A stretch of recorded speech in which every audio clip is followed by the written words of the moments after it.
Herveld is the centre of Cobb research in Europe. The farm is set in Gelderland, the largest and least populated province of the Netherlands. It's an area of farmland and forestry, natural parks and landscape beauty. It's where Cobb Vantress have invested 12 million euros, that's around $15 million, in developing a state-of-the-art pedigree complex that will help shape the future of the breed.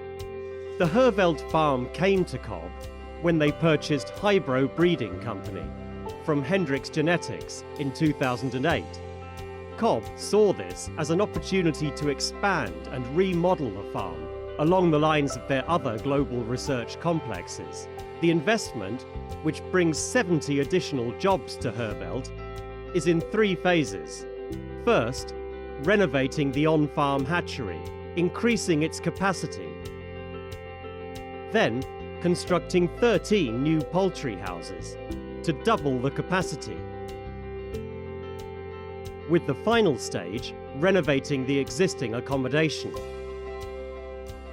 This investment at Herveld is by no means the only Cobb commitment to product development in Europe.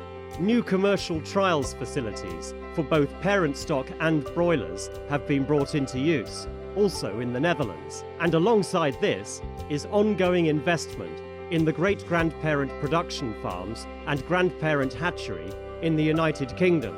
This is needed to meet the growing demand for Cobb products from franchise distributors not only in Europe, but across the Middle East and Africa. All this clearly demonstrates the importance of the region to Cobb. It remains a key focus for Cobb's long-term global growth. The new development at Herveld takes advantage of local landscape features to reduce its carbon footprint.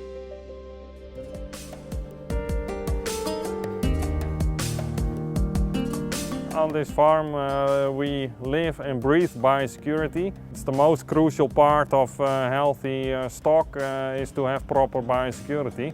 And of course the awareness on biosecurity of our team is crucial in maintaining a proper biosecured area and healthy stock. We start our day always with a shower, and if we go from one group of birds to another group, we also take showers.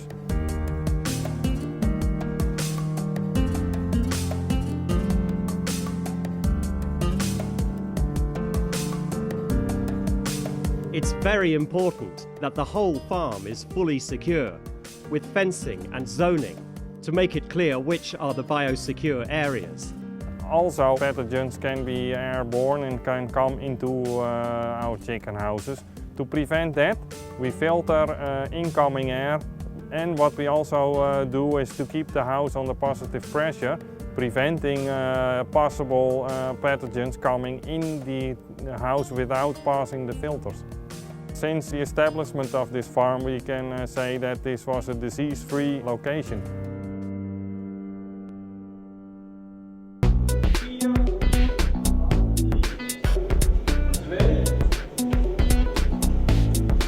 It was the hatchery that was the first to benefit from the investment.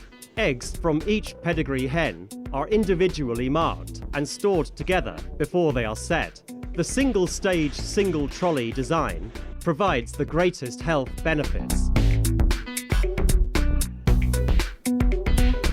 The newly hatched chicks are taken from the individual hatch baskets, graded and wing-banded. The barcode is scanned, and then the chicks are placed in the brooding house.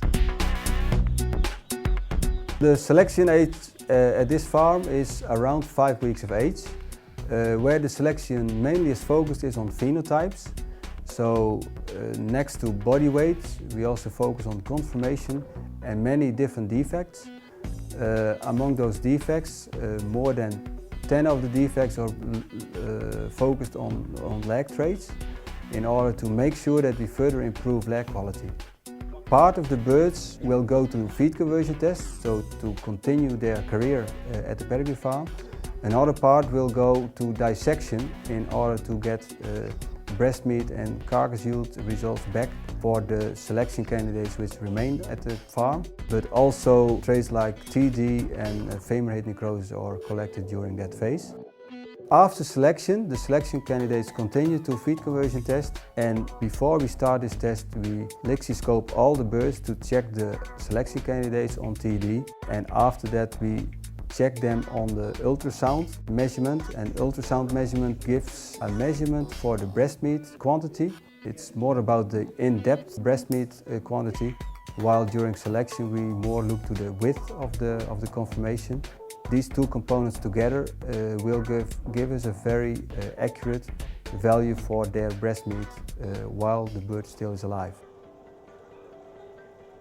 After feed conversion test, which is a very important measurement for our breeding program, the birds will move to grow out phase, and around 20 weeks of age we will select the best candidates for the laying houses in order to produce the next generation.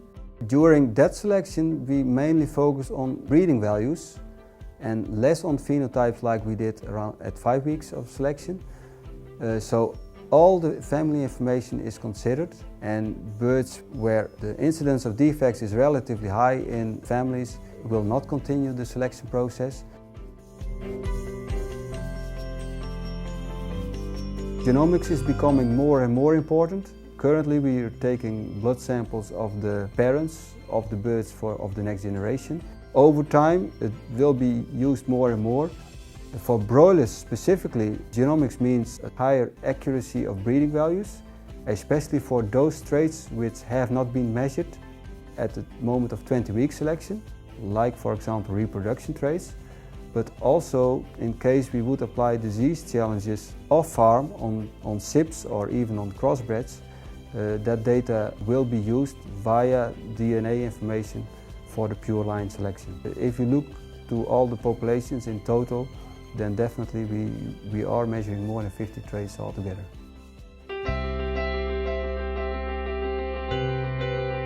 It's worth noting that no antibiotics are used in pedigree breeding.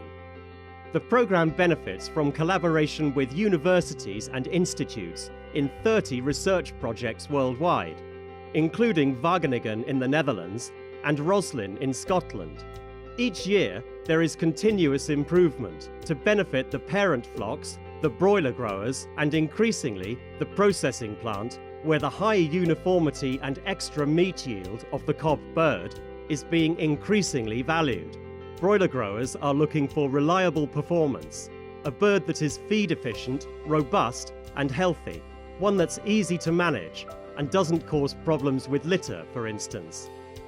These are some of the benefits the industry expects from Cobb. But the company also has a reputation for providing an expert level of technical support, which is where the new commercial testing facilities are helping too. With the increased use of new technologies, Cobb will continue to improve the genetics of their birds for key economic traits as well as important welfare and health traits. These investments will make sure the Cobb bird retains the ability to achieve a balanced performance that customers will be happy with. Based upon our experience or the experience of our customers, we believe that the Cobb 500 is really a good balanced bird. The ongoing investment at Herveld and across Europe comes as Cobb are reinforcing their leading position in markets around the world and helping customers take full advantage of the breed's outstanding genetics, all helping to provide healthy, affordable protein for the growing global population, all with the Cobb 500, the world's #1 breed.